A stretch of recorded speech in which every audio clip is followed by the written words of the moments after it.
I love a crafting system in a video game. Games like Minecraft, Conan Exiles, Valheim, Ark Survival Evolved, and Icarus have been some of my most played games on Steam forever. And I think that so much of that comes down to how they implement their progression systems. There's no level scaling or railroading. The only thing barring you from content is your knowledge, your skill, and the gear that you've crafted. My favorite example of this type of progression system in a game comes from, shocker, my second favorite game of all time, Valheim. Where a lot of survival crafting games, endgame content becomes a slog of mining massive amounts of the same resource you've been gathering for the entire game. Ark. Valheim does something a little different. Every tier of gear that you want to craft in Valheim takes a different type of resource. A resource that has to be found in an entirely new biome. This makes the progression system of Valheim feel way more exploration-based than just grinding out the same metal nodes over and over and over again. By the time that you're tired of grinding out copper and tin for bronze in the Black Forest, you've already gathered enough that you're ready to move on to the swamp where you can start running crypts for iron. You don't get stuck for absurd amounts of time in the same gameplay loop like you do in other games. It makes every jump in gear feel so monumental. You won't feel really stable in a new biome until you're wearing gear made from the resources there. And so the first time that you push into a new biome, you're always just a little bit underleveled. You'll hear an arrow whiz past your head or feel the earth shake as an abomination rises out of the water, and know that if you make one slip up, you're dead. In that moment, that feeling of being underleveled for an area but knowing that you have no choice but to push forward and try, that is my favorite moment in games like Valheim. I know that a crafting and biome-based progression system has a place in my dream game that I'm working toward. And Valheim, I think, is the shining example of how I want that to feel.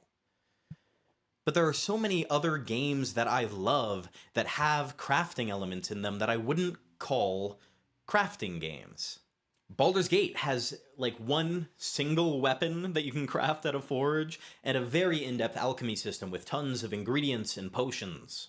Fallout 4 has tons of different attachments and modifications and magazine extensions that you can make for your weapons. In Skyrim has so much more crafting in it than I ever realized. In all the hours that I've put into all the different versions of Skyrim that I have bought over the years, I don't think I've ever put a single perk point into smithing or enchanting or alchemy. I just never saw the point. The gear that you find in loot out in the open world always seemed to outpace the gear that you could craft yourself. And money was never really a struggle. If I needed potions, I could just go buy them. I think that the only time I've ever used these systems at all was, one, doing the smithing tutorial for Alvor, and two, the one time that I tried and failed to pull off the Fortify Restoration loop. For how much I claim to love crafting as a progression system in games, I've never engaged with it in Skyrim. And so this week, I guess it's been a little longer than a week, I decided to play Skyrim with only items that I have crafted. Any items that I find that could be crafted by the player cannot be used. All armor, weapons, potions, and enchantments that I use in this run I must craft myself. I went into this run hoping to figure out something about what makes a crafting system compelling and rewarding in a game, and trying to figure out how I want to implement it into my dream game. And I hope that you will come on this journey with me. We all need a little escapism right now.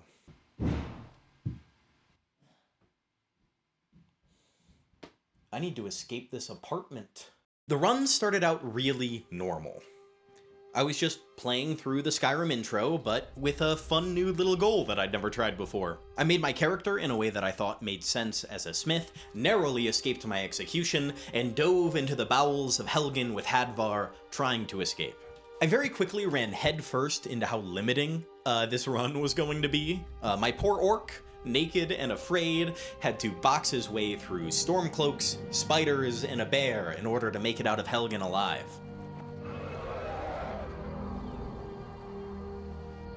The closest town from here is Riverwood. My uncle's the blacksmith there. I'm sure he'd help you out. Running to Riverwood, this playthrough already had me excited. It felt different than anything I'd done in the game before. In a normal playthrough, I would have gone straight to Ember Shard in order to get a little bit of XP before moving on to Riverwood for quests. But I couldn't do that this time. I didn't have anything. If I tried to go through Ember Shard or even just run straight to Riverwood, I would probably die. I had to game plan just to get around the wolves that I knew would spawn between me and town. Waste room at your service. Someone never should have come. That's the last of them. I was picking flowers, something that I'd never done in Skyrim before. Going down every little path I could find, hoping to be able to gather enough resources that I'd be able to make a weapon or some potions and armor once I got to town. I discovered locations that I don't think I have ever visited in a Skyrim playthrough. Before this run, if you had asked me if I had seen every single location between the Helgen Cave exit and Riverwood, I would have said yes, without a doubt. But I don't think that I have ever found this specific Shrine of Talos before. This is the first time that I have seen a scene like this in Skyrim. A criticism that I have always had for Skyrim has been the lack of this. Characters in this world are always talking about how hard the Thalmor and the Empire are cracking down on Talos worship in the province. But then you see tons of people just openly practicing it. Heimskr in Whiterun is just preaching all day, every day with no consequences. You see amulets of Talos being sold all over Skyrim, even in solitude. And I don't remember ever seeing any of the shrines or temples defaced in any way. And then I found this. This one moment. This evidence of the conflicts that are happening in the world that you aren't directed to made them feel so much more real. It made me appreciate the game a lot more than I ever have. And I only found it by breaking out of the ruts that I usually play in and trying something new. From that shrine, we continued our way to Riverwood, picking up the Warrior Stone, and after a short conversation with Alvor, it was finally time to get to work.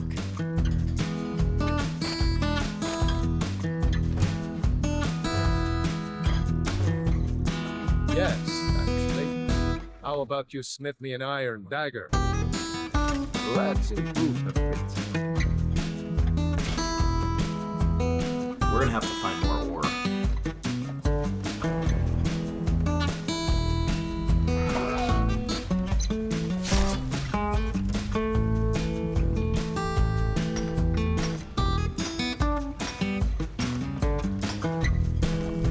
Are they chillers? Are they gonna come kill me while I'm working?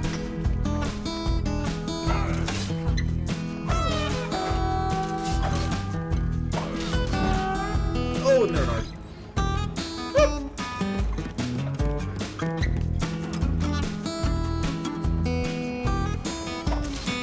Yeah. Okay.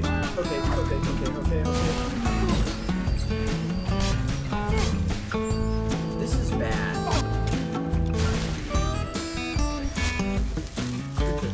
Okay.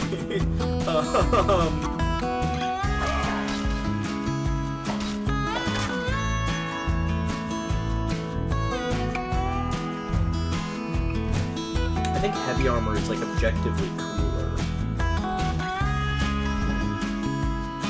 Sure thing. It's yours for a day.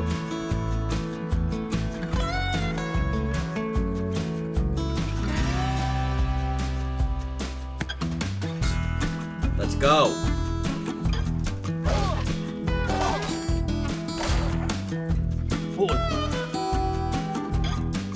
I learned of a certain stone tablet said to be housed in Bleak Falls Barrow. A dragon stone. I am not gonna do that.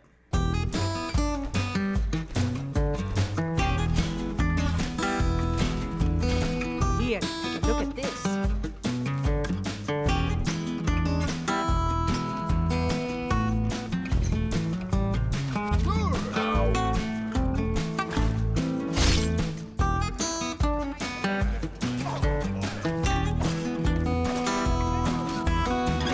Oh! God, they have so many bows.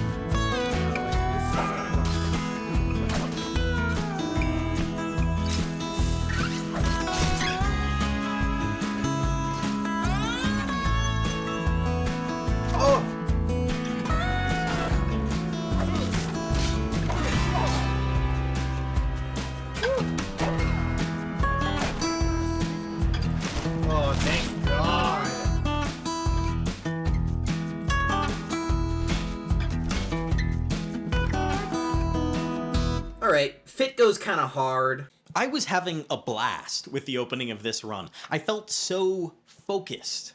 One of the issues that I usually have with a new Skyrim playthrough is figuring out what the hell I want to do. There's a massive amount of content in this game. So much so that it usually kind of stalls my brain a bit at the start of a new playthrough. Should I pursue the main quest, or join the Thieves Guild, or the Dark Brotherhood, or the Companions? Should I join the Dawn Guard, or travel to Solstheim? Should I play with light armor or heavy armor? Should I be a one-handed build or a two-handed build? Should I be a mage? Should I engage with a perfectly valid school of magic, or should I limit myself to only potions? There is so much to pick from, but during the early gameplay of this run, I didn't need to worry about any of that. I had my own personal self-imposed goals that I was pursuing, goals that meant doing activities that I don't think I've ever done in Skyrim before. I had to go hunting for leather, and I had to go mining for iron. My character didn't feel like some chosen one. He was just a guy trying to scrape together enough gold and resources to be able to move up in the world. One of the things that I really noticed the most in the early hours of this Skyrim playthrough was just how much time I was spending in town. When I think about Skyrim, I very rarely picture the cities or the NPCs that populate them. I think about caves and dungeons and bandits. I think about killing trolls and dragons. But 4 hours into this save, I hadn't really done much of that at all. I hadn't even considered going to Bleak Falls. Instead, I spent nearly all of my time in the cities, interacting with NPCs. I was relying on the kindness of strangers to let me use their smelters and forges and tanning racks. I was completing small quests for local authorities, or returning favors by helping those in need. I was living a life inside of Skyrim. Rather than being focused on the impending civil war or the return of the dragons, I was just trying to improve my craft and sell enough goods to be able to pay for rent and food at the end of the day. I was immersed in the world. Here is your reward.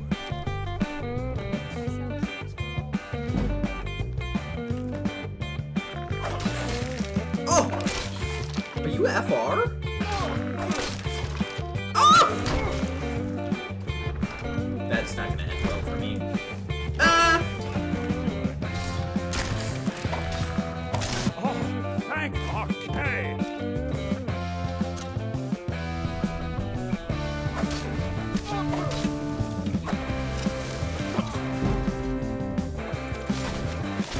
Now we're in it. Woo! Hello!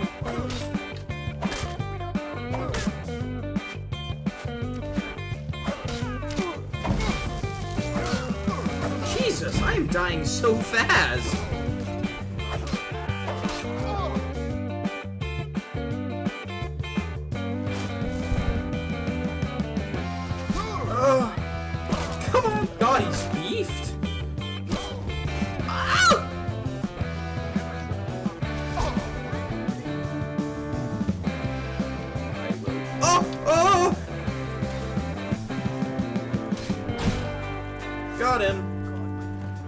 us a great service. Oh, yeah.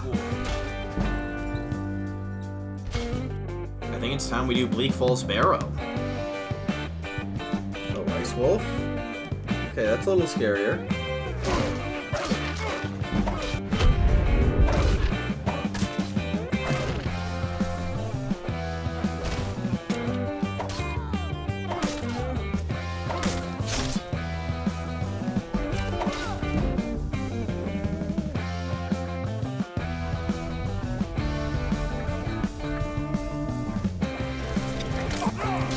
Wait, oh my god, I'm dead.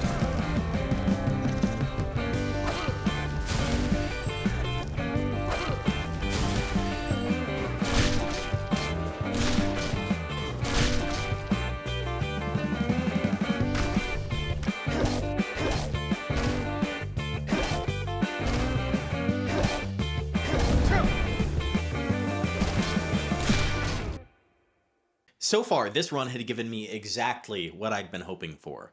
My character felt underpowered in just the right way. Every fight that I threw myself at was difficult, but not unwinnable. If I'd spent enough time beforehand preparing, crafting potions, and improving my gear, then it was doable. I was getting that feeling I was chasing. The feeling that things would go my way as long as I played the game well. With that itch of knowledge in the back of my head that if I slipped up, I'd be dead. And I had really enjoyed the progression so far. It took a decent amount of time and effort to upgrade your gear from leather to iron, and then again from iron to steel. But it didn't feel like a grind. I was really enjoying exploring the caves and dungeons around Whiterun for the resources I needed. And, in the instances that I was short on what I was looking for, I could always check in town with the traders for pelts or ore. I was enjoying taking the game slow. I had no urge to engage with exploits or try and cheese fights that I wasn't ready for yet. The one notable wall that I had been running into was definitely my magic resistance. In a normal playthrough, you would have already been able to loot or buy tons of enchanted items to plug this hole. But in this challenge run, I hadn't really figured out a good way of getting enchantments yet. The core of this rule set was built off of Juve's Iron Man challenge. Go watch that video if you haven't. I've said it before and I'll say it again. He rocks. Love his stuff. In his rule set, the only enchantments that you can get are from disenchanting quest rewards. The only issue with that is the quests that I was really enjoying doing so far were not giving enchanted items as quest rewards. I was really enjoying doing fetch quests for citizens or bounties for the Jarl and the Steward. I didn't really have an interest yet in fighting dragons or starting the Civil War. Instead, it was looking toward my future progression that had me excited to keep playing. I had to figure out where I could go to get enough dwarven metal to make the next set of armor, or how I was going to level up my smithing enough to be able to eventually make orcish and ebony gear. I couldn't wait to explore outside of Whiterun and ramp up the challenge of the game. This start had been one of the most engaging Skyrim experiences that I have had in years, and I really hope that I was able to convey some of that here. Games like Skyrim can so easily become a checklist of tasks that you have to complete. I have to do this so that I can unlock this, so that I can do this, so that I can get this item, so that I can finally start playing the game optimally. Reducing the world and the characters and the writing into annoying stepping stones that you have to click through as fast as possible just to get it over with. That mentality is something that I've been really striving to overcome as I learn more about games and how they're made. So much human heart and effort goes into a project at the scale of Skyrim, and I want to keep finding ways to appreciate that, even on a 10th or a 20th or a 100th playthrough of a game. As of recording this, I've gotten about to ebony gear in this playthrough, and have a lot more mixed feelings than I've expressed in this video about how the crafting system in Skyrim stacks up to some of its more end-game content. So if you would like to hear my thoughts on that, then please like and subscribe. Sorry, but it really does help. I'm making these videos for fun, and it's really cool to see that some of you out there are able to enjoy them as well. So, thank you. Bye.